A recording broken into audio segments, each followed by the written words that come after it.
এই যে খোলা গেছে, এখানে ক্রিম রাখা আছে, এইসব হইতেছে এই শ্যাম্পুর মধ্যে ভরে। সানসিল্ক, ডাভ, প্যান্টিন সব নকল বানাচ্ছে এখানে। ক্লিনিক প্লাস, শুধু এটা না, ভ্যাসলিনও ভরে এখানে, ভ্যাসলিনও ভরে এখানে। কারে রেখে কি ধরবো? লরিয়াল পাওয়া গেছে, সানসিল্ক, এই যে থাইল্যান্ডের সানসিল্ক ভর্তি এখানে।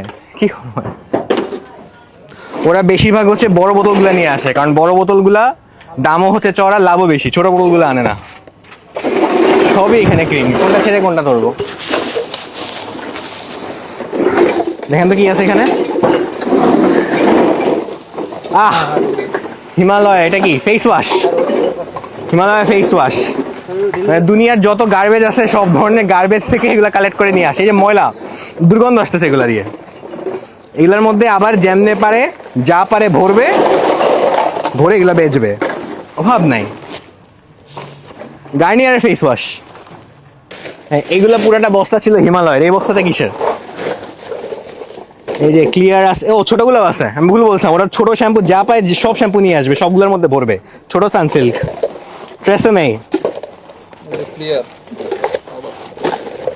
সানসিল্ক, অভাব নাই।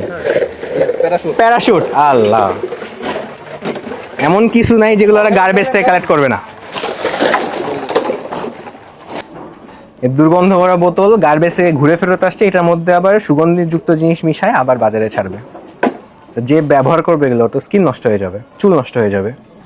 আজকে আমরা ফ্রেন্ডস রোড নয়াবাজার ঢাকায় একটি বিশাল অভিযান চালিয়েছি, যেখানে বিপুল পরিমাণে, আপনারা দেখতে পাচ্ছেন যে আমাদের পিছনে আছে বিপুল পরিমাণে কসমেটিক্সের খালি বোতল এবং কিছু রিফিল করা বোতল আমরা পেয়েছি বিভিন্ন ব্র্যান্ডের।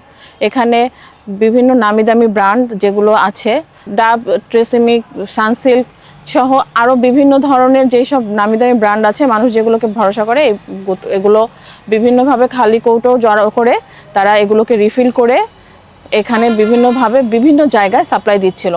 মূলত হচ্ছে আমরা একটি খুবই ভিতরের একটি জায়গা, যেখানে পুরান ঢাকার এরিয়া, যেখানে যেতে যেতে আসলে লোকগুলো সব তাদের যে প্রতিষ্ঠান এটি ফেলে পালিয়ে যায়।